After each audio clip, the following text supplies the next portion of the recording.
আবার একটা নতুন ভিডিও নিয়ে চলে আসলাম। Hello everyone, welcome back to my new blog. আগের ভিডিওতে শেয়ার করেছিলাম যে আমি হাতে খেয়েছি ছ্যাঁকা রান্না করতে করতে, আর হাতের বর্তমান অবস্থা হচ্ছে এখন এই রকম।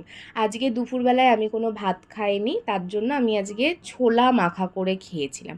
কাঁচা ছোলাটা আমি খাই না, তার কারণ কাঁচা ছোলা খেলে আমার বড্ড গ্যাস হয়। তার জন্য ছোলাটাকে না আমি একটু হালকা সেদ্ধ করে নিয়ে শসা, টমেটো, পেঁয়াজ কুচোনো, ধনেপাতা কুচোনো আর লেবুর রস দিয়ে খেয়েছিলাম। ঠিক আছে, নুনটাও দিইনি। আর সঙ্গে খেয়েছিলাম হচ্ছে দুটো ডিম সেদ্ধ। আমি আবার বাজেভাবে মোটা হয়ে যাচ্ছি, তাই ঠিক করেছি যে আবার এখন কন্টিনিউ ডায়েটটা শুরু করব। এবার জানি না কতদিন পারবো করতে, তার কারণ হচ্ছে মানে এত মোটা হয়ে গেলে আবার একটু আমার সমস্যা আছে। যাই হোক, খেয়ে দিয়ে একটু রেস্ট নিয়েছিলাম।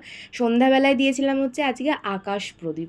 এখন দামোদর মাস চলছে, এই কার্তিক মাসটাকে দামোদর মাস বলা হয়। এই মাসটা শ্রীকৃষ্ণের অত্যন্ত প্রিয় মাস, যে কারণে এই দামোদর মাসে বলা হয় যে একটা করে যদি ঘিয়ের প্রদীপ জ্বালানো যায় তাহলে ভালো হয়।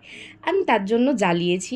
আর বাড়ি থেকে একটু বেরিয়েছিলাম, বাড়ির কয়েকটা জিনিস দরকার ছিল সেগুলোই আনতে। আর সবথেকে দুঃখের বিষয়, বাড়ির চাবি নিয়ে যেতে ভুলে গেছি। আর বাড়ির চাবি দিয়ে বাবাই চলে গেছে বাইরে। এখন বাবাই কখন আসবে চাবি নিয়ে, তারপর আমি বাড়িতে আজকে ঢুকতে পারবো।